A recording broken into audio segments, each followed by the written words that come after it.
ഈ പ്രാവശ്യം വന്നിട്ട് 40 ആനുണ്ട്. 40-45 ആനുണ്ട്. പിന്നെ പുലികൾ ഒരു 10 പുലികളുണ്ട്, ചിരുത്തുണ്ട്, കരടിയുണ്ട്. 6 മണിക്ക് മുൻപ് ഇവിടെ എത്തണം. ഇല്ലെങ്കിൽ ചിലപ്പോ ബസ് കിട്ടിയിട്ടില്ലെങ്കിൽ ഇവിടെ ഓട്ടോറിക്ഷ വിളിച്ചിട്ടാണ് വരും. അപ്പൊ ഓട്ടോറിക്ഷ വിളിച്ചിട്ട് വരുമ്പോ ആണെങ്കിൽ ഡ്രൈവറും ഭാര്യയും അങ്ങനെ ഇറങ്ങി ഓടിയതാണ്. ആണ് ഇയാള് സൈഡാണ് പോയതാണ്. ഇയാളെ പിടിച്ച് ചവിട്ടിട്ടിട്ട്. ഒരുപാട് ആളുകൾ ആനയുടെ അക്രമം കൊണ്ട് മരണപ്പെടുന്നു, കടുവയുടെ അക്രമം കൊണ്ട് മരണപ്പെടുന്നു, കരടിയുടെ അക്രമം കൊണ്ട് മരണപ്പെടുന്നു.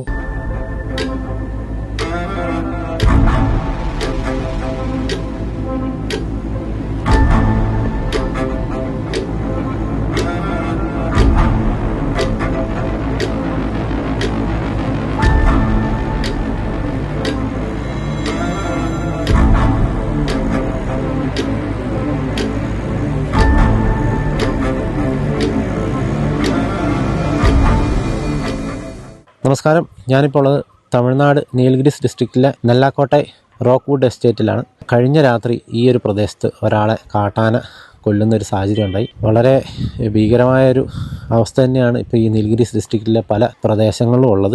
ഈ നീലഗിരിസ് ഡിസ്ട്രിക്റ്റിലെ പല പ്രദേശത്തും പല ആളുകളെയും കാട്ടാന കൊന്ന വീഡിയോസ് നമ്മൾ നിരവധി തവണ കാണിച്ചിട്ടുണ്ട്. മാസത്തിൽ ഒരു 2 പേരുടെ എപ്പിസോഡെങ്കിലും നമ്മൾ കാണാറുണ്ട്. കഴിഞ്ഞ ആഴ്ചയാണ് നീലഗിരിസ് ഡിസ്ട്രിക്റ്റിലെ തന്നെ ഓവേലി എന്ന് പറയുന്ന സ്ഥലത്ത്, അതായത് ഗൂഡല്ലൂരിൽ നിന്ന് ഒരു 8 കിലോമീറ്റർ മാറിയിട്ടുള്ള ഓവേലി എന്ന് പറയുന്ന സ്ഥലത്ത് ഒരാളെ കാട്ടാന കൊലപ്പെടുത്തിയത്. ആ ഒരു എപ്പിസോഡ് നമുക്ക് കവർ ചെയ്യാനായിട്ട് സാധിച്ചില്ല.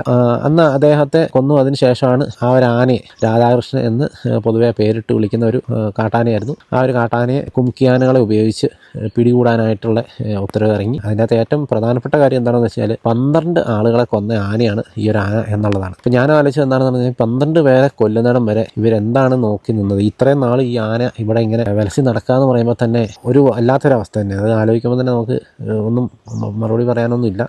12 പേരെ കൊന്നിട്ട് ഈ ആന ഈ നാട്ടിൽ കൂടെ നടക്കുന്നു എന്ന് പറയുമ്പോൾ തന്നെ, അല്ല ജീവനോടെ നടക്കുന്നു എന്ന് പറയുന്നത് തന്നെ മനുഷ്യരോടുള്ള ഒരു അവഹേളനം പോലെ എനിക്ക് തോന്നി സത്യം പറഞ്ഞു കഴിഞ്ഞാൽ. ഏതായാലും ആ ഒരു കാട്ടാനെ പിടികൂടി. ഇപ്പോൾ തെപ്പക്കാട് എന്ന് പറയുന്ന സ്ഥലത്ത് എലഫന്റ് ക്യാമ്പിൽ ആ ഒരു കാട്ടാനയെ തളച്ച് വെച്ചിരിക്കുകയാണ്.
ഇനി റേഡിയോ കോളറൊക്കെ ഇട്ട് കുറച്ച് നാളുകൾ നിരീക്ഷിച്ചതിന് ശേഷം തുറന്നു വിടുമെന്നൊക്കെയാണ് പറഞ്ഞിരിക്കുന്നത്. അപ്പോൾ വീണ്ടും ആനയെ തുറന്നു വിടാനുള്ള പരിപാടിയാണെന്നും കൂടെ ആലോചിക്കണം. അങ്ങനെ ഇരിക്കുന്ന സമയത്താണ് ഈ കഴിഞ്ഞ രാത്രി ഇവിടെ ഈ ഒരു പ്രദേശത്ത് ഒരാളെ കാട്ടാന കൊലപ്പെടുത്തിയത്. ആ ഒരു ചേട്ടനും അദ്ദേഹത്തിൻ്റെ ഭാര്യയും ഓട്ടോറിക്ഷയിൽ ഈ റോക്ക്വുഡ് എന്ന് പറയുന്ന സ്ഥലത്തേക്ക് വരികയാണ്. ഈ റോക്ക്വുഡ് എന്ന് പറയുന്ന എസ്റ്റേറ്റും അതിൻ്റെ ഫാക്ടറിയൊക്കെ ഉള്ള ഒരു പ്രദേശം എന്ന് പറയുന്നത് നെല്ലാക്കോട്ടെ എന്ന് പറയുന്ന ടൗൺ, അതായത് നമ്മൾ ബത്തേരി ഗൂഡല്ലൂർ റോഡിൽ പോകുമ്പോൾ കാണുന്ന ഒരു ടൗണാണ് നെല്ലാക്കോട്ടെ എന്ന് പറയുന്നത്. ആ ഒരു ടൗണിൽ നിന്ന് നേരെ മുകളിലേക്കുള്ള ഒരു ഒറ്റ റോഡേ ഉള്ളൂ. ആ റോഡ് അവിടെ നേരെ പോയി കഴിഞ്ഞാൽ റോക്ക്വുഡ് എസ്റ്റേറ്റിൻ്റെ ആ ഒരു ഭാഗത്തേക്കാണ് എത്തുന്നത്. അവിടെ ഓട്ടോറിക്ഷയിൽ വരുമ്പോൾ ആ ഒരു കാട്ടാന പെട്ടെന്ന് ഓട്ടോറിക്ഷയുടെ മുമ്പിൽ പെടുകയും ഓട്ടോറിക്ഷ ഡ്രൈവറും അദ്ദേഹത്തിൻ്റെ ഭാര്യയും നേരെ മുൻവശത്തേക്ക് ഓടി. അദ്ദേഹം ഓടാൻ തുടങ്ങി കഴിഞ്ഞപ്പോഴത്തേക്ക് അദ്ദേഹത്തെ കാട്ടാന തുമ്പിക്കൈ കൊണ്ട് പിടിക്കുകയായിരുന്നു എന്നാണ് മനസ്സിലാക്കാനായിട്ട് സാധിച്ചത്.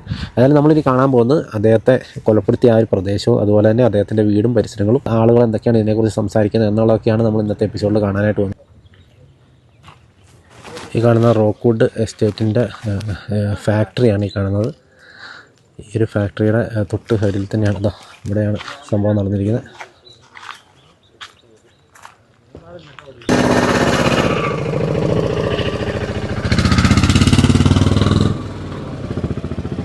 നമ്മളിപ്പോൾ ആ ഒരു സംഭവം നടന്ന ആ ഒരു പ്രദേശത്താണുള്ളത്.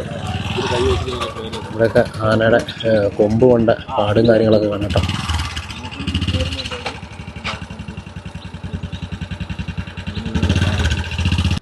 ഇത് വലിയൊരു മതിലാണ്. അപ്പോൾ ഈ ഒരു ഹൈറ്റിൽ പൊട്ടുന്ന വലിയൊരു ആന തന്നെയായിരിക്കണം. ഇവിടെ നിന്നാണ് പുള്ളിയെ ആന ചവിട്ടിയത് കേട്ടോ. ഇവിടെയൊക്കെ ചവിട്ടുപാടുകളും കാര്യങ്ങളൊക്കെ നമുക്ക് കാണാം. ഇതുണ്ടോ, റോട്ടിലൊക്കെ ബ്ലഡ് സ്റ്റെയിൻസ് കിടക്കുന്നുണ്ട്, ചോരപ്പാടുകളൊക്കെ കിടക്കുന്നുണ്ട്. ഇവിടെയൊക്കെ കിടപ്പുണ്ടോ കേട്ടോ. അദ്ദേഹത്തിൻ്റെ കവറും കാര്യങ്ങളൊക്കെയാണ് ഈ കിടക്കുന്നത്. അതിലിവിടെ വെച്ചാണ് ഈ സംഭവം നടന്നിരിക്കുന്നത്. ഇവിടെ നിന്നാണ് ചവിട്ടിയിരിക്കുന്നത്. ചവിട്ട് കൊണ്ട് ആ ഒരു ചവിട്ടുപാടുകളാണ്. ഫോറസ്റ്റുകാരും പോലീസുകാരും എല്ലാം ഉണ്ട് കേട്ടോ ഈ ഒരു പ്രദേശത്ത്.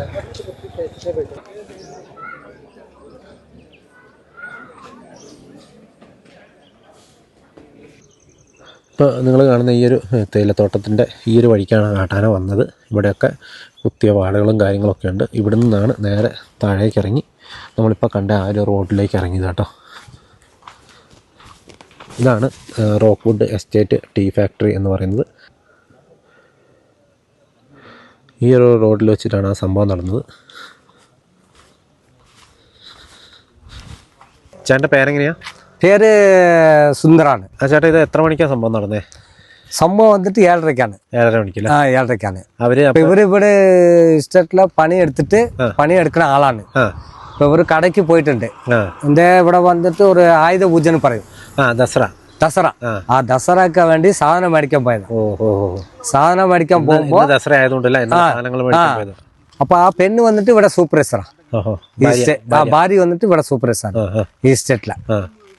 അപ്പൊ ഇവര് പോയി സാധനമൊക്കെ മേടിച്ചിട്ട് വന്നിട്ട് ഇങ്ങനെ വണ്ടി കിട്ടിയിട്ട് ഇങ്ങോട്ട് വീട്. വണ്ടി കിട്ടാണ് ഇവിടെ ബുദ്ധിമുട്ടാണ്. ഇവിടെ കറക്റ്റ് സമയത്തിനാണ് വണ്ടി കിട്ടും. രാത്രി വണ്ടി കിട്ടാൻ ബുദ്ധിമുട്ട്. വണ്ടി കിട്ടാണെങ്കിൽ ഒരു 6 കറക്റ്റ് കൃത്യ സമയം ഒരു 6 മണിക്ക് വണ്ടി കിട്ടും. ചിലപ്പോ ആ സമയത്ത് ആ വണ്ടി കിട്ടിയിട്ടില്ലെങ്കിലും പ്രശ്നമാണ്. ബസ് വന്നിട്ടുണ്ടാവില്ല. ബസ് വന്നിട്ടില്ലെങ്കിൽ ഒരു ഓട്ടോറിക്ഷ എന്തെങ്കിലുമൊക്കെ വിളിച്ചിട്ട് ഇങ്ങോട്ട് വരും. അങ്ങനെ ഓട്ടോറിക്ഷ കൂട്ടി വന്നപ്പോഴാണ് സംഭവം. അങ്ങനെ ഓട്ടോറിക്ഷ വിളിച്ചിട്ട് വന്നപ്പോഴാണ് സംഭവം നടന്നത്. അപ്പൊ എന്താ ഓട്ടോറിക്ഷയ്ക്ക് കുത്തിയോ? ഓട്ടോറിക്ഷയില് ഒന്നും കുത്തിയിട്ടില്ല. ഓട്ടോറിക്ഷന്ന് അവർ വന്നതാ. ഫ്രണ്ടിൽ ചാടി. ഫ്രണ്ടില് ചാണ്ടപ്പോ അവരിറങ്ങി ഓടി. അവര് ഇറങ്ങി ഓടിയതാ. അതാണ് സംഭവം നടന്നത്. അപ്പൊ ഭാര്യയും മറ്റേ ഡ്രൈവറൊക്കെ അങ്ങനെ? ഡ്രൈവറും ഭാര്യയും അങ്ങനെ ഇറങ്ങി ഓടിയതാ. ആണല്ലേ? അവര് ഓടിയ സൈഡിലേക്കല്ല ആന പോയത്. ഇയാള് സൈഡാണ് പോയതാണ്. ഇയാളെ പിടിച്ചല്ലേ? ഇയാളെ പിടിച്ച് എന്നിട്ട് ചവിട്ടിട്ടിട്ട്. ചവിട്ടി മാത്രമേ ഉള്ളൂ അല്ലേ? ചവിട്ടി മാത്രമല്ലേ? നല്ല പരിക്കുണ്ടായിരുന്നു അല്ലേ? നല്ല പരിക്കുണ്ടായിരുന്നു. എന്നിട്ട് അപ്പൊ തന്നെ പുള്ളിനെ ആശുപത്രിക്ക് കൊണ്ടേ? അപ്പോളെ പുള്ളിക്ക് ആശുപത്രി കൊണ്ടേ. ആണല്ലേ? നിങ്ങൾ ഇവിടെയുള്ള ആളുകളെല്ലാം കൂടെ കൂട്ടിയിട്ടായിരിക്കും? അതാണ്. ഇവിടെ ഉള്ളവരെ കുറിച്ച് എന്തെങ്കിലും ആദ്യം തന്നെ ഇവിടെ വലിയ പ്രശ്നമൊക്കെ ഉണ്ടായിരുന്നു. ആദ്യം ഒരു പെണ്ണിനെ പുലി അടിച്ചിട്ട് വലിയ പ്രശ്നം ഉണ്ടായിരുന്നു. ഇവിടെ അല്ല, അവിടെ നമ്മളെ ബിതിർക്കാട്. അപ്പൊ അതുകൊണ്ട് ഇപ്പൊ ഇവിടെ പെട്ടെന്ന് മറിച്ചാ പെട്ടെന്ന് ഫോറസ്റ്റുകാരും പോലീസും കൊണ്ടുവന്നിട്ട് എല്ലാവരും വരും. പെട്ടെന്ന് എന്തെങ്കിലും പ്രശ്നം ഉണ്ടാക്കില്ല. എന്താ പ്രശ്നം, എന്താ പോരാട്ടം എന്തെങ്കിലും നടത്തും. അതാണ്. ഇവിടെ ഇങ്ങനെ ആന ഭയങ്കര ശല്യല്ലേ? ഇവിടെ ആന ശല്യമുണ്ട്. ആണല്ലേ? നിങ്ങക്ക് വൈകിട്ടായി കഴിഞ്ഞാൽ ഈ വഴിക്കൊക്കെ പോകാൻ? ഇവിടെ വൈകിട്ട് വരണമെങ്കിലും ഭയങ്കര പേടിയാ. പണി വിട്ടിട്ടോ ഇല്ല പിന്നെ കുട്ടികൾ സ്കൂളിൽ പോയിട്ട് വരണമെങ്കിലോ ഭയങ്കര പേടിയാ. ആണല്ലേ? പരമാവധി എല്ലാവരും 6 മണിക്ക് മുന്നേ വരൂല്ലേ? 6 മണിക്ക് മുൻപ് ഇവിടെ എത്തണം. ഇല്ലെങ്കിൽ ചിലപ്പോൾ ബസ് കിട്ടിയിട്ടില്ലെങ്കിൽ ഇവിടെ ഓട്ടോറിക്ഷ വിളിച്ചിട്ടാണ് വരും. അപ്പോൾ ഓട്ടോറിക്ഷ വിളിച്ചിട്ട് വരുമ്പോൾ ആ ആന ഉണ്ടെങ്കിൽ അതാണ്. പലരെ നിങ്ങളൊക്കെ ആന ഓടിച്ചിട്ടുണ്ടോ ഇതിനോ എന്തെങ്കിലുമൊക്കെ? ഇല്ല, നമ്മളെ ഓട്ടി നമ്മൾ സസക്സ് എസ്റ്റേറ്റാ. അപ്പുറത്തെ എസ്റ്റേറ്റ് ആ, ഇതാണ് ഈ കുറിപ്പാണ് ബ്രേയർ കുറിപ്പ് സസക്സ് എസ്റ്റേറ്റിലെ നമ്മൾ പണിയെടുക്കുന്നത്. 2 എസ്റ്റേറ്റ് ആണോ? ഒന്ന് റോക്ക് വുഡ്, ഒന്ന് 3 എസ്റ്റേറ്റ്, റോബി, റാക്കൂഡ്, സസക്സ്. ആനകളെ ഇവര് ഫോറസ്റ്റുകാരൊന്നും തുരത്താനൊന്നും നോക്കില്ലേ? ഫോറസ്റ്റ് ഒക്കെ തുറത്തും. ഫോറസ്റ്റ് തുറത്തിട്ട് കുറച്ച് ഒരു കറക്റ്റ് ആയിട്ട് ഒരു 1 കിലോമീറ്റർ പോകും, പിന്നെയും തിരിച്ചു വരും. ആനങ്ങ് വരും. ആന വരും. അല്ല ഇവിടെ എവിടെ ഫോറസ്റ്റ് എവിടെയുള്ള? ഫോറസ്റ്റ് വന്ന് ഇവിടുന്ന് കറക്റ്റ് 5 കിലോമീറ്റർ ഉണ്ട്. 5 kilometre forest, reserve forest. Reserve forest വന്നിട്ട് 5 കിലോമീറ്ററിലാണ് ഉണ്ട്. ഇവർ വന്നിട്ട് അവിടെ ഓട്ടിയിടും, പിന്നെ ആന അങ്ങോട്ട് പോകും. രാത്രി ആയി കഴിഞ്ഞാൽ ഈ തോട്ടത്തിൽ കൂടെ ഒക്കെ ഉണ്ടാവൂല ആന? രാത്രി ഒക്കെ ഉണ്ടാവും. ഓ, ഇത് ഒരു സുമാർ എത്ര ആന ഉണ്ടാവും ഈ പ്രദേശത്ത്? ഈ പ്രാവശ്യം വന്നിട്ട് 40 ആന ഉണ്ട്. 40-45 ആന ഉണ്ട്. 45 ആനയുണ്ട്. പിന്നെ வந்து പുലികൾ வந்து ഒരു 10 പുലികളുണ്ട്. പിന്നെ വന്നിട്ട് കരടി வந்து ഒരു 10. പുലിന്ന് പറഞ്ഞാൽ ടൈഗർ ആണോ? ടൈഗർ ഒക്കെ ഉണ്ട് ഇവിടെ. ഇവര് പുലിന്ന് പറയുന്ന ടൈഗറിനാട്ടോ. ടൈഗർ. ലെപ്പേർഡ് ആണെങ്കിൽ ചിറുത്തല്ലേ? ചിറുത്തുണ്ട്, കരടി ഉണ്ടല്ലേ? എല്ലാം ഉണ്ട്. എല്ലാരും ഇവിടെ. നിങ്ങള് ഇപ്പൊ ഈ എസ്റ്റേറ്റ് ജോലിക്കാരായത് ഇങ്ങനെ ഇതുപോലെ ലൈൻസിലായിരിക്കില്ല താമസിക്കുന്നത്? ലൈൻസ് ആണ് താമസം. ഇവരിങ്ങനെ പാടി. സ്വന്തം വീടില്ല. ലൈൻസ് അവരവര് ലൈൻസ് കൊടുക്കും, അവിടെയാണ് താമസം. നിങ്ങളുടെ ലൈഫിന് ഒരു ഗ്യാരണ്ടി ഇല്ലല്ലേ? ഗ്യാരണ്ടി കിട്ടില്ല. വലിയ കഷ്ടാട്ടോ വേറെ അവസ്ഥ. ഇവര് പറയുന്നത് കേൾക്കുമ്പോ തന്നെ. ഇവിടെ വന്നിട്ട് ഇവിടെ ജോലിയൊക്കെ ശരിയാണ് സമയം. ഇവര് ഇസ്റ്റേറ്റുകാരുടെ എന്താ പറയുന്ന അറിയോ? രാവിലെ 8 മണിക്ക് ഇവിടെ കൃത്യ സമയം 7:30 മണിക്ക് എത്തണമെന്ന് പറയുന്നുണ്ട്. 7:30ക്ക് എത്താൻ പറ്റില്ല. എന്താണ് ഈ ആന ശല്യം. ആന 7 സമയത്തുണ്ടാവും. ഏത് സമയത്തിനും ഉണ്ടാവും. ഇവർ അവിടെ നിന്ന് പണിയൊക്കെ ഇവിടെ വീട്ടിൽ നിന്ന് കയറി വരുമ്പോൾ സമയമാവും. അപ്പൊ ഇവിടുത്തെ ഏജ്യം പറയുന്നുണ്ട് ഇവിടുത്തെ കറക്റ്റ് സമയത്തിന് ഇവിടെ എത്തണം പണിക്ക്, ഇല്ലെങ്കിൽ പണിയില്ലാന്ന് പറയുന്നുണ്ട്. അങ്ങനെ ഒരു ബുദ്ധിമുട്ടുണ്ടല്ലേ? ബുദ്ധിമുട്ടില്ല. ആനനെ ഓടിക്കുന്നില്ല, അതുമില്ല. ആന ഓടിക്കില്ല. ഇവർക്ക് എന്താ പണി നടക്കണം? ആൾക്കാരുടെ വന്നിട്ട് ആൾക്കാരുടെ പ്രശ്നങ്ങളൊന്നും അവർക്ക് ഒന്നും ബുദ്ധിമുട്ടില്ല. അവർക്ക് ഒരു ബുദ്ധിമുട്ടില്ല. ആൾക്കാർ മറിക്കട്ടെ ഇല്ല എന്തെങ്കിലും ചേട്ടാ, ഒരാൾ പോയാൽ അടുത്ത ആള് വരും. അടുത്ത ആള് പറയും. അതാണ് പറയും. നിങ്ങൾ ന്യൂസിലിട്ടോ ഒന്നും പേടിക്കട്ട. എന്റെ ചെക്കന് പോലീസാണ്. എന്റെ ചെക്കൻ പോലീസ്. എന്റെ ചെക്ക വന്ന് ITL കോയമ്പത്തൂരിലെ പണി എടുക്കുന്നത്. അവിടെ ചേട്ടൻ ഇങ്ങനെ ഒരു ധൈര്യം ഉള്ളതുകൊണ്ടാട്ടോ. ധൈര്യം ഒന്നും പേടിക്കണ്ട. ഞാൻ ഇത്ര നേരം ആരെങ്കിലും ഒരാൾ സംസാരിക്കുന്നു കുറെ നേരം നോക്കി, ആരും സംസാരിക്കുന്നില്ല. എന്തിനാ പേടിക്കുന്നത്? നമ്മളൊന്നും ഇവിടുത്തെ ചാനലുകാരൊന്നും ഇത് കവർ ചെയ്യില്ല. ഇവർ എന്താണെങ്കിലും അറിയാം, ഞാൻ വന്നിട്ട് DMK കച്ചില ഉള്ള ആളാ. ഞാൻ സ്റ്റാലിൻക്ക് വിളിച്ചാ അപ്പൊ പറയും. അപ്പൊ എന്താണ് അറിയാം ഈ ഇവർക്ക് എന്താണ്, ഇവർക്ക് പണി നടക്കണം. ഈ സ്റ്റേറ്റ് ഓണർ വന്ന് കോയമ്പത്തൂരിലുള്ള ആളാ. ഇവർക്ക് പണി കറക്റ്റായിട്ട് നടത്തുന്നു. പിന്നെ ആളുകളെ പറ്റി മറിക്കുന്നുണ്ടോ എന്ത് പ്രശ്നമില്ല. നിങ്ങൾ ധൈര്യമായിട്ട് ഇട്ടോ, ഒന്നും പേടിക്കണ്ട. ഇവിടുത്തെ മീഡിയാസ് ഒന്നും ഇവിടെ കവർ ചെയ്യാൻ വരില്ല. എന്താ പേടി? ഒരു പണി പോവും അങ്ങനെ വന്ന് അങ്ങനൊക്കെ ഇതുണ്ട്. ഒക്കെ ഇതാണ് പൈസ. മീഡിയാസിനെ പേടിപ്പിച്ച് ഒക്കെ പൈസ മേടിച്ചിട്ട് ഇങ്ങനെ ചെയ്യുന്നുണ്ട്. പക്ഷെ കേരളത്തിലൊക്കെ ഇത് വലിയ വാർത്തയാണ്. കേരളത്തിലെ എല്ലാ മീഡിയാസിലും മീനങ്കാടി അപ്പച്ചെന്ന് പറയും. മീനങ്കാടി അവിടെ ഒക്കെ പണിയെടുത്തിട്ടുണ്ട്. ഇപ്പൊ കല്യാണം കളിച്ചത് കൊണ്ട് ഒരു 25 കൊല്ലം അവിടെ എടുക്കുന്നുണ്ട്. അപ്പൊ നമുക്ക് കറക്റ്റ് പൈസ 50 വയസ്സായി. 50 വയസ്സ് വരെ ജീവിച്ചതിന്റെ വലിയ. എന്റെ കുട്ടി വന്നിട്ട് കുട്ടി വന്ന് ഈറോഡിൽ പഠിക്കുന്നുണ്ട്. ചെക്ക വന്നിട്ട് ഇവിടെ കോയമ്പത്തൂരിലാണ്. നമ്മളെ സ്വന്തം വീട് സ്ഥലമൊക്കെ ഉണ്ട്. ഇതൊക്കെയാണ് ബ്ലഡ് സ്റ്റെയിൻസ് ആയിരിക്കും. നിങ്ങൾ പറയട്ടെ. ഇതിപ്പോ ഷാനിൽ വന്നിട്ട് എന്താ സൂര്യ ഇവിടെ വേറെ മീഡിയാസ് ഒന്നും ഇത് കവർ ചെയ്യുന്നില്ല കേട്ടോ. അതാണ് നമ്മളിപ്പോൾ കണ്ടുകൊണ്ടിരിക്കുന്നത്. അതായത് അടിച്ചമർത്തി വെച്ചിരിക്കും കേട്ടോ ഇവിടുത്തെ ഉള്ള ജനങ്ങളെ കംപ്ലീറ്റ്. ആ മരിച്ച രാജേഷേൻ്റെ ബോഡിയുമായിട്ട് വന്ന ആംബുലൻസ് ആണിത്. അതായത് അദ്ദേഹം താമസിക്കുന്ന ഇവിടെ മുകളിൽ ഈ ഒരു എസ്റ്റേറ്റ് പാടിയിലാണ് കേട്ടോ.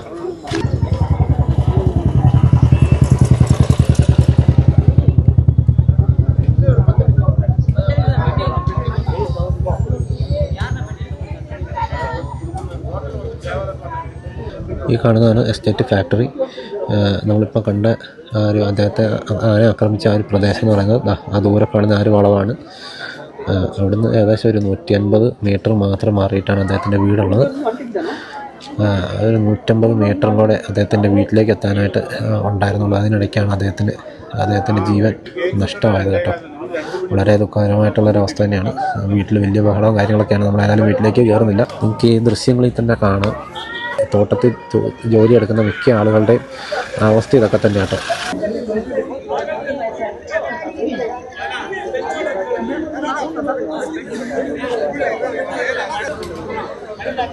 ചേട്ടൻ്റെ പേരെങ്ങനെയാണ്? എന്റെ പേര് ഇൻഷാദ് പാടന്തറ. ഞാനൊരു പൊതുപ്രവർത്തകനാണ്. നീലഗിരി ജില്ല ഗൂഡല്ലൂർ പന്തല്ലൂർ താലൂക്കില് ഈ ഇടയായി വന്യമൃഗശല്യവുമായി ബന്ധപ്പെട്ടുകൊണ്ട് ഒരുപാട് ആളുകൾ ആനയുടെ അക്രമം കൊണ്ട് മരണപ്പെടുന്നു, കടുവയുടെ അക്രമം കൊണ്ട് മരണപ്പെടുന്നു, കരടിയുടെ അക്രമം കൊണ്ട് മരണപ്പെടുന്നു. ഈ ഒരുപാട് കൃഷികൾ എത്രയോ പാവപ്പെട്ട കർഷകർ ലോൺ വാങ്ങിയും അതുപോലെ തന്നെ വീടിന്റെ ആധാരം പണയം വെച്ചും വട്ടിക്ക് വാങ്ങിയും ഇങ്ങനെ തുടങ്ങി ഒരുപാട് കഷ്ടപ്പെട്ടുകൊണ്ട് കൃഷി ചെയ്യുന്ന ഒരുപാട് കർഷകർ ഈ ആനയുടെ ശല്യം കാരണം വാഴ, അതുപോലെ തന്നെ ചീമച്ചരങ്ങ തുടങ്ങിയ പൂള തുടങ്ങിയ ഒരുപാട് കൃഷികൾ, ലക്ഷക്കണക്കിന് കോടിക്കണക്കിന് രൂപ വരുന്ന കൃഷികൾ നഷ്ടപ്പെടുത്തിയിട്ടും നമ്മുടെ ഗവൺമെന്റ് കണ്ണു തുറക്കുന്നില്ല എന്ന് കേൾക്കുമ്പോൾ വലിയ വേദനയാണ് ഇവിടുത്തെ ജനങ്ങൾ നേരിട്ടുകൊണ്ടിരിക്കുന്നത്. ഇപ്പൊ ഇന്നലെ നമ്മൾ ഈ വീഡിയോ എടുത്തുകൊണ്ടിരിക്കുന്നത് ആനയുടെ അക്രമം കൊണ്ട് മരണപ്പെട്ട ഒരു വീടിന്റെ തൊട്ടടുത്താണ്. ഇന്നലെ തന്നെ മറ്റൊരാൾ മസനഗുഡി ഭാഗത്ത് മരണപ്പെട്ടു. അങ്ങനെ 2 മരണമാണ് ആനയുടെ അക്രമം കൊണ്ട് ഇന്നലെ മരണപ്പെട്ടു. ഇവിടെ നമ്മൾ ചിന്തിക്കേണ്ട വളരെ പ്രധാനപ്പെട്ട ഒരു വിഷയം, വന്യമൃഗശല്യവുമായി ബന്ധപ്പെട്ടുകൊണ്ട് ഇവിടുത്തെ ജനങ്ങൾക്ക് ബുദ്ധിമുട്ടുണ്ടെങ്കിൽ പോലും ഞങ്ങൾ ആരും ഇവിടെ വന്യമൃഗങ്ങൾക്ക് എതിരല്ല. വന്യമൃഗങ്ങൾ അവർക്കുള്ള ഭക്ഷണവും വെള്ളവും മറ്റു സൗകര്യങ്ങളും ഏർപ്പെടുത്തി ഫോറസ്റ്റിനകത്ത് അവർക്ക് താമസിക്കാം. ജനവാസ കേന്ദ്രത്തിലേക്ക് വരുന്ന വന്യമൃഗങ്ങളെ തടയേണ്ട കടമ ഫോറസ്റ്റ് ഡിപ്പാർട്ട്മെന്റിനാണ് ഉള്ളത്. എന്തുകൊണ്ടാണ് ഫോറസ്റ്റ് ഡിപ്പാർട്ട്മെന്റ് ഇതുമായി ബന്ധപ്പെട്ട് മുന്നോട്ട് വന്ന് ജനങ്ങളെ സംരക്ഷിക്കാൻ ഇവർക്ക് ഒരു ഉത്തരവാദിത്വം ഇല്ലാത്തതുപോലെയാണ് നിലവിൽ ഇവർ കളിച്ചുകൊണ്ടിരിക്കുന്നത്. നേരെ മറിച്ച് പോലീസ് ഡിപ്പാർട്ട്മെന്റോ ജനങ്ങൾക്ക് വേണ്ടി എല്ലാ സഹായങ്ങളും എല്ലാ സേവനങ്ങളും അവരുടെ ഭാഗത്തുനിന്ന് ഉണ്ട് എങ്കിൽ പോലും ഈ ഫോറസ്റ്റ് ഡിപ്പാർട്ട്മെന്റ് ഈ ജനങ്ങളെ തീരെ മുന്നോട്ട് നയിക്കണം എന്നുള്ള ഒരു ചിന്ത ഒരു ഉദ്യോഗസ്ഥന്മാർക്കും ഇല്ല എന്നത് യാഥാർത്ഥ്യമാണ്. ഓരോ പോരാട്ടത്തിലും, അത് ഉണ്ണാവൃത പോരാട്ടമാകട്ടെ, സാലൈമറിയൽ പോരാട്ടമാകട്ടെ, മറ്റു യോഗങ്ങളാകട്ടെ, ഇതിലൊക്കെ ഇവർ പറയുന്നത് ഒരേ പാട്ടാണ്. എന്താണ് ഇവരെ പാട്ട്? ട്രഞ്ച് കീറും, അതല്ലെങ്കിൽ സോളാർ ഫെൻസിങ്ങുമായി ബന്ധപ്പെട്ട് നിങ്ങളുടെ ഭാഗത്ത് ഞങ്ങൾ കറക്റ്റായിട്ട് 2-3 മാസം കൊണ്ട് ഞങ്ങൾ ചെയ്തു തരാം, ഈ പോരാട്ടം നിങ്ങൾ കൈവിടണം. ഇതാണ് ഇവർ പറയുന്നത്. ഇപ്പോൾ ഞങ്ങൾ ഉണ്ടാവുന്ന പോരാട്ടം ഇരുന്നതിനെ കുറിച്ച് അവർ സംസാരിച്ച സമയങ്ങളൊക്കെ കഴിഞ്ഞുപോയി. ഇതുമായി ബന്ധപ്പെട്ട് തിങ്കളാഴ്ച ഞങ്ങൾ എന്ത് ചെയ്യുന്നത്, DF ഓഫീസിൽ പോകാൻ വേണ്ടിയിട്ട് മക്കൾ ഉറിമേക്കുകളുടെ വാട്സ്ആപ്പ് ഗ്രൂപ്പിൽ അഡ്മിൻസും അതുപോലെ തന്നെ മെമ്പേഴ്സും കാര്യങ്ങളൊക്കെ ആയിട്ട് ഞങ്ങൾ മുന്നോട്ട് പോകാൻ വേണ്ടി നീങ്ങുകയാണ്. ഇപ്പോഴും എനിക്ക് ഓർമ്മപ്പെടുത്താനുള്ളത്, പ്രിയപ്പെട്ട ഫോറസ്റ്റ് ഡിപ്പാർട്ട്മെന്റിനോട് നീലഗിരി ജില്ല ഗൂഡല്ലൂർ പന്തല്ലൂർ താലൂക്കിലെ ജനങ്ങൾക്ക് ജീവിക്കണം. ഞങ്ങൾ നിങ്ങളോട് മറ്റൊന്നും ചോദിക്കണില്ല. ഞങ്ങൾ അവകാശം ഞങ്ങൾക്ക് ഇവിടെ ജീവിക്കണം. ഇതിനുള്ള വഴി നിങ്ങൾ തുറന്നു തന്നില്ല എങ്കിൽ പോരാട്ടം എന്നത് അവസാനിക്കൂല, തുടർന്നുകൊണ്ടേയിരിക്കുമെന്ന് മക്കൾ ഉരുമൈക്കുറൽ വാട്സപ്പിന്റെ ഗ്രൂപ്പിന്റെ കീഴിൽ ഞാൻ നിങ്ങളെ ഓർമ്മപ്പെടുത്തും.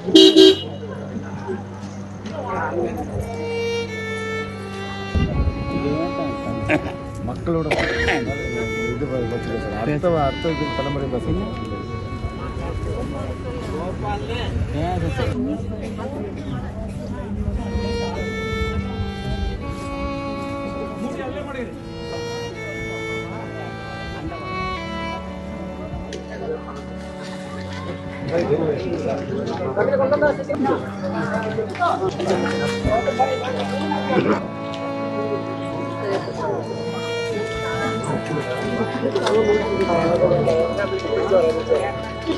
അദ്ദേഹത്തിന്റെ ഭാര്യയാണ്.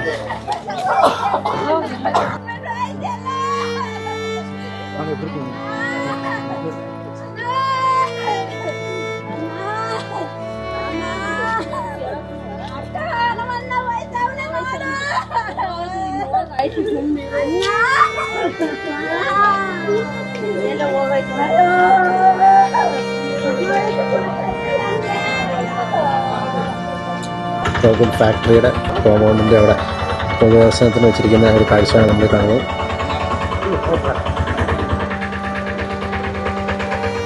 വളരെ ഹൃദയഭേദകമായ കാഴ്ചകൾ തന്നെയായിരുന്നു. മൃതദേഹം പൊതുദർശനത്തിന് വെക്കുന്ന വീഡിയോ ഒന്നും മനഃപൂർവ്വം എടുക്കാതിരിക്കുന്നത് തന്നെയാണ്. മരിച്ച ആൾ പോയി ഒരു ജീവൻ രക്ഷിക്കാൻ നമ്മുടെ ഈ ഒരു സിസ്റ്റത്തിന് സാധിച്ചില്ല എന്നുള്ളതാണ് ഏറ്റവും ദൗർഭാഗ്യകരമായിട്ടുള്ള ഒരു കാര്യം എന്ന് പറയുന്നത്. ഞാനിവിടെ വന്നപ്പോൾ പല ആൾക്കാരുടെ അടുത്തും സംസാരിക്കാനുണ്ട്. മിക്ക ആളുകളും സംസാരിക്കുന്നില്ല. മിക്ക ആളുകളും പേടിച്ച് പിൻവാങ്ങുകയാണ്. ആദ്യം സംസാരിച്ച ആ ഒരു ചേട്ടൻ സംസാരിച്ചത് നമ്മൾ കേട്ടതാണ്. അദ്ദേഹം പറഞ്ഞ കാര്യങ്ങൾ തന്നെ. അദ്ദേഹത്തിന്റെ മോൻ പോലീസിലായതുകൊണ്ടാണ് ആ ചേട്ടൻ അത്രയും ധൈര്യമൊക്കെ കിട്ടിയത്. മുഴുവൻ കറപ്ഷനാണ്. നമ്മളിവിടെ വന്നു കഴിഞ്ഞപ്പോൾ ഒരു മെയിൻ സ്ട്രീം മീഡിയാസിനെയും ഇവിടെ കാണാനില്ലായിരുന്നു കേട്ടോ. ഈ കാര്യത്തിലൊക്കെ നമ്മുടെ കേരളം, നമ്മൾ മലയാളികളെ ഒക്കെ എത്ര ഭാഗ്യവാന്മാരാണെന്നുള്ളതാണ് എനിക്ക് പറയാനുള്ളത്. കാരണം നമ്മുടെ കേരളത്തിലെ മുഖ്യധാര മാധ്യമങ്ങളെല്ലാം അവർ ചെയ്യുന്ന ആ ഒരു പ്രവർത്തികളൊക്കെ എന്ന് പറഞ്ഞു കഴിഞ്ഞാൽ നമുക്ക് അളക്കാൻ പറ്റില്ല. കാരണം എല്ലാ കാര്യങ്ങളും ജനങ്ങളിലേക്ക് എത്തിക്കുക എന്ന് പറയുന്നത് അത് വലിയ കാര്യം തന്നെയാണ്. പ്രത്യേകിച്ച് ഒരു മറയില്ലാതെ ജനങ്ങളിലേക്ക് എല്ലാ വാർത്തകളും എത്തിക്കുക എന്ന് പറയുന്നത് അത് നമ്മൾ ഇവിടെ വരുമ്പോഴാണ് അവരുടെയൊക്കെ വില തിരിച്ചറിയുന്നത്. ഞാൻ ഇവിടെ അങ്ങനെ നിൽക്കുമ്പോൾ ഞാൻ ഇങ്ങനെ മനസ്സിങ്ങനെ ആയിരിക്കും, ഒരു 24 ഒരു റിപ്പോർട്ടറോ ഒരു ഏഷ്യാനെറ്റോ മനോരമയോ നമ്മുടെ മെയിൻ സ്ട്രീം ചാനൽസൊക്കെ ഒന്ന് ഇവിടെ വരുമായിരുന്നെങ്കിൽ എന്നിങ്ങനെ നമ്മൾ ആലോചിച്ച് പോകും. കാരണം നമ്മുടെ നാട്ടിൽ ഇങ്ങനെ ഒരു സംഭവം നടക്കുകയാണെങ്കിൽ ചാനലുകളുടെ അന്നത്തെ പ്രധാനപ്പെട്ട വാർത്ത ഇത് തന്നെയായിരിക്കും. ഇവിടെ ഒരൊറ്റ മീഡിയാസിനെ കാണില്ല. അവർ വന്ന് MLA വരുമ്പോൾ MLA വന്ന് റീച്ച് വെക്കുന്നതിൻ്റെ ഫോട്ടോ എടുത്ത് അവരങ്ങ് പോയി. ഇതൊക്കെയാണ് ഇവിടെ നടന്നുകൊണ്ടിരിക്കുന്നത് കേട്ടോ. ഇവിടെ പണവും പ്രതാപവും രാഷ്ട്രീയവും ഇതാണ് ഇവിടുത്തെ പ്രധാനപ്പെട്ട റൂളിംഗ് ഘടകങ്ങൾ എന്ന് പറയുന്നത്. അതില്ലാത്തവന് ഒരു വിലയില്ല താൻ. ഇത്ര വർഷമായിട്ട് ഈ ഇവിടെ പണിയെടുക്കുന്ന ആളുകളാണ്. അപ്പോൾ അവരുടെ ജീവനൊന്നും ഒരു വിലയില്ല. ആ ചേട്ടൻ പറഞ്ഞതാണ്, അവർ ആളുകൾ മരിച്ചാലും അവർക്കൊരു കുഴപ്പമില്ല, സമയത്തിന് എത്തണം എന്നുള്ള രീതിയിലൊക്കെയാണ് പറയുന്നത്. പ്രത്യേകിച്ച് ഇവിടെ ആന ശല്യം ഇതുപോലെ ഉള്ളതുകൊണ്ട് തന്നെ ഏത് സമയത്ത് വേണമെങ്കിലും ആന വരാൻ സാധ്യതയുള്ളതാണ്. അത് പ്രത്യേകിച്ച് രാവിലെ ഒരു 8 മണി 8:30 വരെയുള്ള സമയങ്ങളിൽ ഭയങ്കര ഡേഞ്ചറായിട്ടുള്ള സമയം തന്നെയാണ്. ആ സമയത്തൊക്കെ ഇവരുടെ അടുത്ത് അതിരാവിലേക്ക് എത്താൻ പറയുമ്പോൾ സ്വാഭാവികമായിട്ടും വലിയ പ്രയാസം തന്നെയാണ്. ഇത്തരത്തിൽ ഒത്തിരി അവകാശങ്ങൾ നിഷേധിക്കപ്പെട്ട് ജീവിക്കുന്ന ഒരു ജനവിഭാഗം തന്നെയാണ് നീലഗിരീസ് ഡിസ്ട്രിക്റ്റിലെ പല എസ്റ്റേറ്റ് മേഖലയിൽ ജീവിക്കുന്ന തൊഴിലാളികളും എന്ന് പറയുന്നത്. ഈ അടുത്ത കാലത്തായിട്ട് ഞാൻ ശ്രദ്ധിച്ചൊരു കാര്യമുണ്ട്. മരിക്കുന്നവർ ഭൂരിഭാഗം ആളുകളും തോട്ടം തൊഴിലാളികളാണ്, എസ്റ്റേറ്റ് തൊഴിലാളികളാണ്. അപ്പോൾ സ്വാഭാവികമായിട്ടും അവരാണ് ഇറങ്ങി പണിയെടുത്ത് ഈ മൃഗങ്ങളെയൊക്കെ ശരിക്കും പറഞ്ഞാൽ നേരിട്ടുകൊണ്ടിരിക്കുന്നത്. അപ്പോൾ സ്വാഭാവികമായിട്ടും അങ്ങനെയുള്ള ആളുകൾക്ക് തന്നെയാണ് ജീവൻ പോകുന്നത്. വലിയ ബുദ്ധിമുട്ടിൽ തന്നെയാണ് നീലഗിരീസ് ഡിസ്ട്രിക്റ്റിലുള്ള ഓരോ ആളുകളും കടന്നു പോകുന്നത്. ഓരോ ദിവസം കഴിയുന്തോറും അടുത്ത ദിവസം എണീറ്റ് കഴിയുമ്പോൾ ജീവനുണ്ടല്ലോ എന്നുള്ള ആശ്വാസത്തിലാണ് പലരും. ഏതായാലും ഇത്രയൊക്കെയാണ് നമുക്ക് വീഡിയോയിലൂടെ കാണിക്കണം. അപ്പോൾ വീണ്ടും മറ്റൊരു ദിവസം മറ്റൊരു എപ്പിസോഡുമായി വീണ്ടും കാണാം. Thank you.